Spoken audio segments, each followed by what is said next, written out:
بسم اللہ الرحمن الرحیم۔ السلام علیکم ورحمۃ اللہ وبرکاتہ۔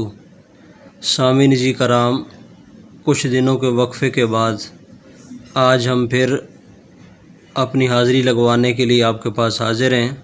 کچھ طبیعت ناساز تھی اور اس کے علاوہ کچھ مصروفیات کی وجہ سے ہم ویڈیو نہ بنا سکے، تو آج انشاءاللہ ہم اپنا سبق مفسدات نماز، یعنی جن چیزوں سے نماز ٹوٹ جاتی ہے، اس کا ذکر آپ کے سامنے کریں گے۔ بھول کر یا قصدن کسی سے بات کرنا۔ پہلی لائن کو سمجھیں کہ اگر کسی نے بھول کر یا جان بوجھ کر کسی طریقے سے بھی کسی سے نماز کے اندر بات کی، چاہے بات چھوٹی ہو یا بڑی ہو، تو آپ کی نماز ٹوٹ جائے گی۔ یعنی جان بوجھ کر بات کریں یا بھول کر، دونوں صورتوں میں۔ کسی کو قصدن یا ساون، یعنی جان بوجھ کر یا بھول کر سلام کہا یا سلام کا جواب دیا، تب بھی نماز ٹوٹ جائے گی۔ کسی کی چھینک کا جواب دیا۔ چھینک کا جواب کیا ہے؟ جیسے کسی نے کہا الحمدللہ اور آپ نے آگے سے کہہ دی یرحمک اللہ، تو آپ کی نماز ٹوٹ گئی۔ امام کی بھول پر بیٹھ جا کہنا یا ہوں کہنا، یعنی امام صاحب نماز میں کوئی غلطی کر لیتے ہیں تو مقتدی پیچھے سے کہتا ہے بیٹھ جا یا کھڑے ہو جا، تو اس طرح کوئی بھی الفاظ کہا اردو میں تو نماز ٹوٹ جائے گی۔ ہاں اگر عربی میں اللہ اکبر سبحان اللہ کہا، اس سے کوئی حرج نہیں ہے۔ اللہ تعالیٰ کا نام سن کر جل جلالہ اور حضور پاک صلی اللہ علیہ وسلم کا نام سن کر درود شریف بقصد جواب پڑھنا، یعنی جواب کی نیت سے درود شریف پڑھنا یا جل جلالہ کہنا، یعنی اللہ کے نام کے ساتھ، تو یہ آپ کی نماز کو توڑ دے گا۔ اب بقصد جواب، یعنی اس میں یہ بات یاد رکھیں، اگر جواب کی نیت سے، اگر جواب کی نیت نہ ہو تو کوئی حرج نہیں ہے۔ اپنے امام کے سوا دوسرے کو لقمہ دینا، یعنی ایک کمرے میں نماز پڑھ رہے ہیں اور ساتھ والے کمرے میں جو ہے دوسرے امام صاحب وہ نماز پڑھا رہے ہیں، تو ان کو لقمہ دینا، یعنی اگر وہ غلطی کرتے ہیں ان کی غلطی بتانا یا اللہ اکبر یا سبحان اللہ یا کچھ بھی کہنا، یہ آپ کی نماز کو توڑ دیتا ہے۔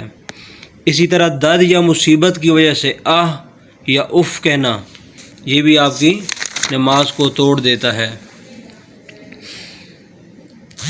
اور بے اختیار مریض وغیرہ سے آہ نکلی، اف نکلی تو معاف ہے، یعنی اگر واقعی درد ہو رہا ہے تو آہ یا اف نکلی تو پھر تو معاف ہے، لیکن اگر کوئی درد نہیں، ویسے ہی آہ اوف یا اس طرح کوئی آواز نکال دی تو اس کی نماز ٹوٹ جائے گی۔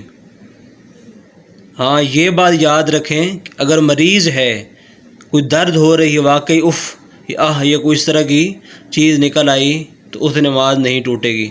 نماز پوری ہونے سے پہلے قصداً سلام پھیرنا، یعنی نماز پوری نہیں ہوئی اور پہلے ہی سلام پھیر دیا، اگر بھول کر پھیر دیا تو حرج نہیں، نماز پوری کر کے سجدہ سہو کر لے۔ یعنی اگر ایک طرف سلام پھیر لیا اور پھر یاد آیا کہ میری بھی نماز پوری نہیں ہوئی، اور دوبارہ پھر جو ہے وہ آگے نماز پڑھنا شروع کر دی، اور پھر جب پڑھ لی مکمل کر لی تو آخر پہ سجدہ سہو کرے، تو نماز میں کوئی حرج نہیں۔ نماز میں قرآن شریف دیکھ کر پڑھنا، یعنی قرآن پاک چاہے وہ دیوار پہ لکھا ہو سامنے، جیسے مسجد آیت الکرسی وغیرہ لکھی ہوتی ہے، یا جس طرح بعض دفعہ کوئی تراویحوں میں ہم نے ویڈیوز دیکھی ہیں کہ لوگ دیکھ کے قرآن پاک پڑھ رہے ہوتے ہیں، ان کی بھی نماز نہیں، اور جو مقتدی ہیں ان کی بھی نماز نہیں۔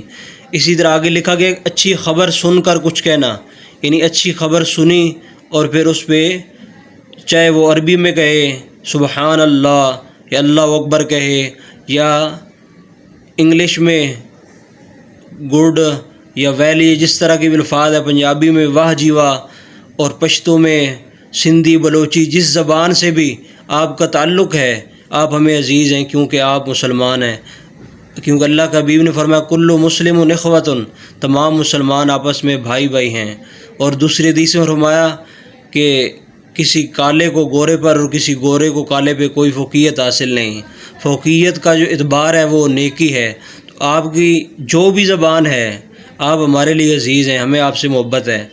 تو سامعین جی کرام، عرض یہ کر رہا تھا کہ اگر خوشی کے اندر نماز پڑھ رہے ہیں اور کوئی خوشی کی خبر سنی اور کوئی جملہ آپ کی زبان سے نکلا تو پھر آپ جو الفاظ آپ کی زبان سے نکلے تو اس وجہ سے آپ کی نماز بھی ٹوٹ جائے گی۔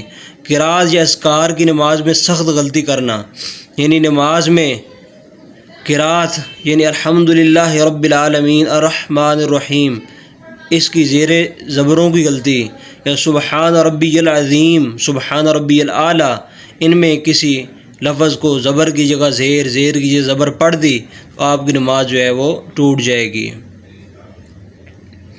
کچھ کھانا یا پینا، یعنی نماز کے اندر کچھ کھا لیا یا پاس پڑا ہوا پانی ہے، وہ سخت پیاس لگی اور کہا کہ چلو پانی ساتھ پڑا ہوا ہے ایک گھونٹ پانی پی لیں، اس سے کیا ہوتا ہے؟ تو سامعین جی کرام یاد رکھیں، پانی پینے سے بھی آپ کی نماز ٹوٹ جائے گی۔ اسی طرح کھانا یعنی کوئی چیز کھانے والی پڑی ہے تو سخت بھوک لگ گئی، سب ساتھ فروٹ پڑا ہے تو فروٹ ایک چکی سیب کی لگا کے پھر آگے نماز شروع کر دوں تو یہ ایک چکی بھی یہ آپ کی نماز کو توڑ دے گی۔ اور ہاں یہ یاد رکھیں کہ دانتوں کے اندر کوئی چیز رہ گئی تو اس کو نگل کے اگر چنے کے برابر ہے تو نماز فاسد ہوگی، اگر چنے سے کم ہے تو فاسد نہیں ہوئی، مکروہ ہے، یعنی ثواب کم ملے گا۔ یعنی اگر وہ جو منہ میں چیز کوئی رہ گئی ہے وہ چنے سے کم ہے تو نماز تو ہو جائے گی لیکن مکروہ ہے، لیکن اگر اس سے زیادہ ہو، چنا جتنا ہوتا ہے، تو پھر اس سے نماز ٹوٹ جائے گی۔ بلا عذر سینہ قبلہ سے پھیرنا، یعنی کسی وجہ کے بغیر اپنا سینہ قبلہ سے پھیر لینا۔ اسی طرح بچے کا عورت کی چھاتی سے دودھ چوسنا، اور عورت نماز میں تھی کہ مرد کا بوسہ لینا، یہ شہوت سے اس کے بدن کو چھونا، ان سب مفسدات میں سے کسی مفسد کے ہونے سے نماز ٹوٹ جاتی ہے، لہٰذا خیال رکھیں۔ یعنی یہ جتنی چیزیں ہیں ان میں سے کوئی چیز بھی اگر ہم نے کر لی تو ہماری نماز ٹوٹ جائے گی۔ لہٰذا میرے دوستو ہمیں ان تمام چیزوں کو یاد رکھنا چاہیے، خود بھی ان چیزوں کو سیکھیں، اور اپنے جو دوست احباب ہیں جن کو آپ جانتے ہیں کہ انہیں علم نہیں، کیونکہ سوائے علماء کے ان چیزوں کے مسائل کا علم میں نے دیکھا ہے معاشرے میں کہ کسی کو نہیں ہے۔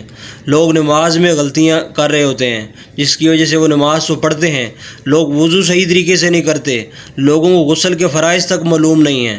تو خدا را ہماری آپ سے گزارش ہے، جتنے دوست بھی ہمیں دیکھتے ہیں، کہ ہماری ویڈیو کو آپ اپنے دوست بھائیوں سے بہنوں سے ضرور شیئر کیے کریں، اور اگر ہو سکے تو ہمارے چینل کو سبسکرائب کریں، کیونکہ آپ کے سبسکرائب کرنے سے یہ ہوگا کہ ہماری ویڈیو زیادہ سے زیادہ لوگوں تک پہنچ سکے گی۔